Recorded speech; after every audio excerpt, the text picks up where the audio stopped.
Hey guys, I have an old sculpt here, but I filmed a time-lapse before, so I'm gonna talk you through it again. So this was an interesting one because I did a different scale technique here. So what I'm doing is I'm doing the masking technique. This is really good for clean, like really nice clean scales and really uniform. If you look at a lot of like creatures in like reptiles and stuff like that, they have really, really uniform and clean scales. This is how I do that technique. So there's 3 techniques that I use. There's one Mari technique, one individually with like thick skin by hand, and then 3 would be this technique with the masking. Each are good for different things. You can also use all 3 different techniques with different parts of the body. So I'm going through here, just masking out areas, looking at reference a lot, making sure that like, you know, I'm understanding that a lot of the scales are like a pentagon almost. Some of them are squares, some of them are warped, some of them aren't. And I'm just kind of populating in the scales, some big scales, and then having thin scales and small scales spawning off of those. So yeah, what the procedure is basically, once you have all these looking good, the mask, then you just inverse the mask and you can pull out. Also, if you hold that mask there, you can inverse it again, and then now you have the cracks. You can shoot the cracks in a little bit. You can also invert that again and inflate a little bit. You can also, when you have that mask, so you have the cracks that, like, you know, the cracks are not masked and the scales are masked. You can drag over alphas to make like, you know, skin detail underneath the scales. That looks really, really good too. And yeah, that's definitely how I would do that for sure. You can also give your texture artist a poly paint mask of super clean scales and not scales. That's gonna help them monumentally too. So I think for this guy, I did actually bake out a mask. Black and white mask is all you need. And then it's like, this is scale, this isn't scale, black and white, right? Now this texture artist has insane control over that stuff.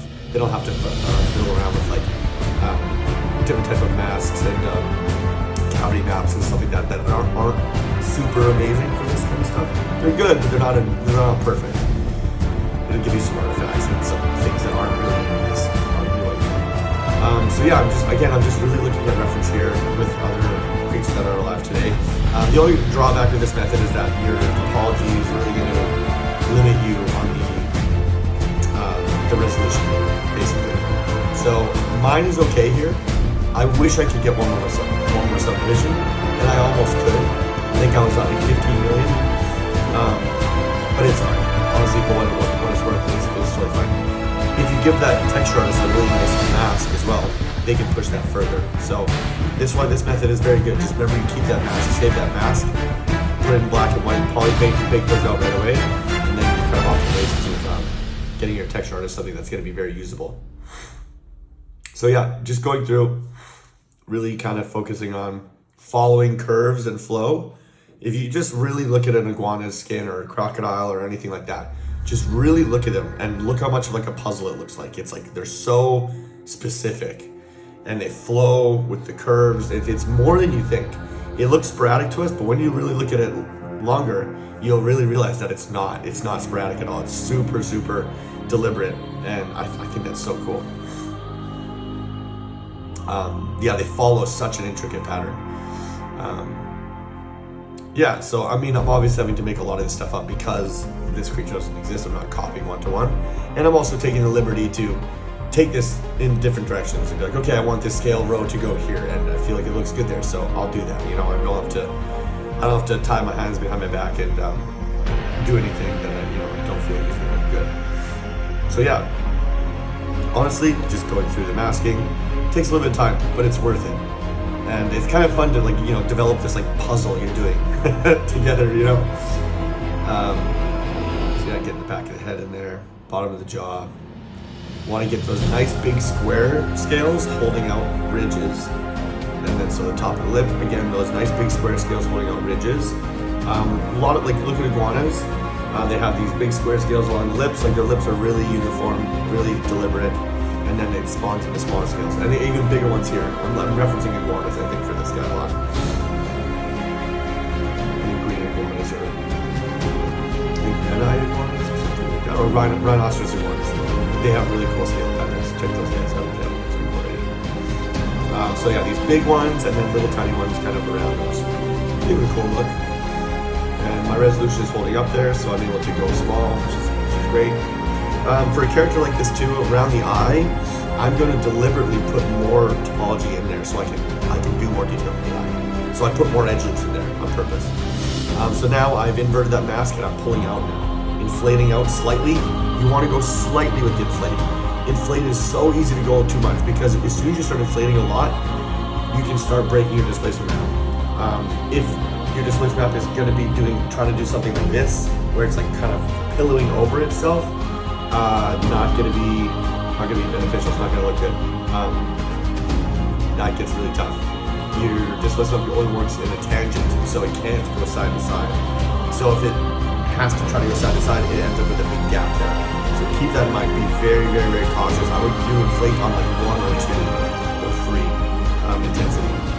Here I'm just dragging on some alphas, maybe some crocodile or fog, something like that. Yeah. Just throwing them on there, just making it like kind of just like a leathery kind of top of the head. It seems to be okay.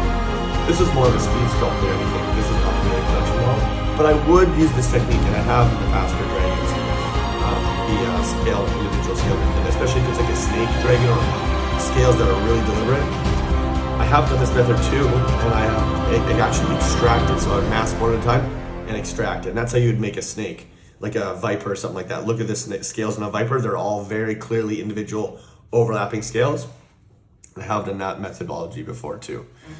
And I actually did that on my NFT project too. We made like a snake gorilla variant, and yeah, did that manually by hand, just masking out, extracting, smoothing out, retopo, next one.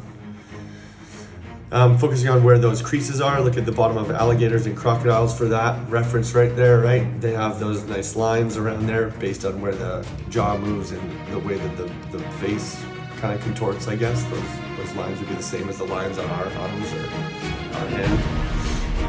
Doing the inside of the mouth now, getting the tongue, all that fun stuff. I'm just dragging on alphas, honestly, and dragging on alphas and inflating and making sure I'm not going too crazy with inflating. Now I'm doing a little bit of poly paint, I think. A little fast here. Hopefully you can see what's going on. Now I'm doing the masking out, pulling out the scale, like the chest scale, and making it overhang over the next one. Nice to do it by hand, just nice and clean. And for production, we'll probably separate those guys out because they're all separate subtotal. So each scale plate is on one. So when it deforms, it can actually slide over. That's cool. Neck frills or spikes, whatever those things are. Man, this creature back in the day with Hercules was fun. I really enjoyed it. Okay, so I'm now making my own alpha, a tiling alpha. And I wanted to make those scales for the body. So I just layered them on there, tiling texture, and then plopped them around the body so I don't have to do those ones by hand. It looked like they had really small scales, so I was like, yeah, that's good enough for what I needed for it. Definitely don't want to do those by hand. That'd be a nightmare. I think I'm just dragging on more alphas here. Getting some wrinkle detail. Again, referencing iguanas for that. And then we've got kind of like loose skin going on. And then referencing crocodiles for this stuff, obviously. Those lines. It's coming together, right? That scale technique is really clean. It looks really, really clean. I really like that part about it. It's just like clean and concise.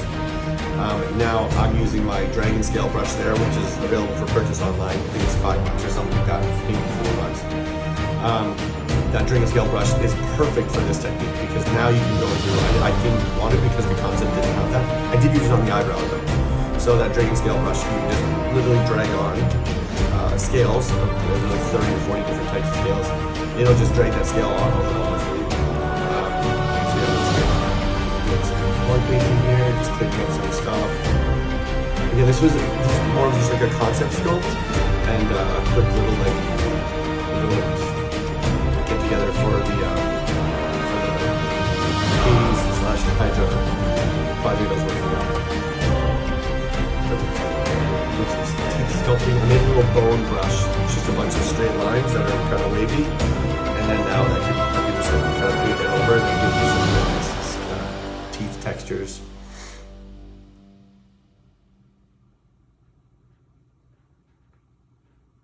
yeah, I'm doing just referencing teeth and making sure that like they have a lot of detail in there.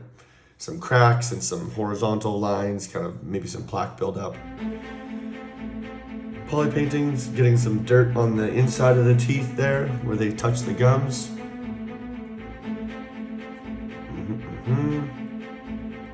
And then I think I've used a tiling texture for that, so I loaded that into Mari, put the tiling texture on those guys so it has more detail. Just like that, sometimes better than poly painting, using more control. Doing the same with the tongue. I think I took that into Mari and gave it a base kind of high-res texture, and then went from there. Painting the pupil and the eye.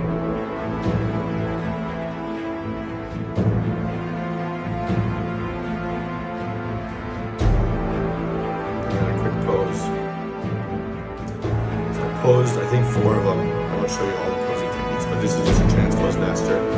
Pose them wherever you want, and then after that you can just, yeah, I think I closed the mouth there. I wanted to have the tongue like sticking out, right? I remember that from the movie, kind of like burned in my memory. Like I like that when it was kind of coming at it with his tongue, just like hissing out.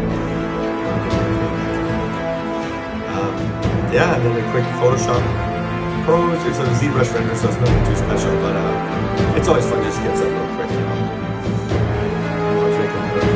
Something mist in the background, the clouds in the background there. Maybe a rainy day. It was rainy in Hercules too, wasn't it, when he was fighting the thing? I think it was. And the eyes were glowing, I remember that. I think I tried to put lightning in there, but I took it out. But yeah, that's basically it. I hope you enjoyed, and as always, if you I know this is such a cliche thing to say, but if you like, comment, and subscribe, it does actually help me a lot with my battle against AI. Thanks, yeah.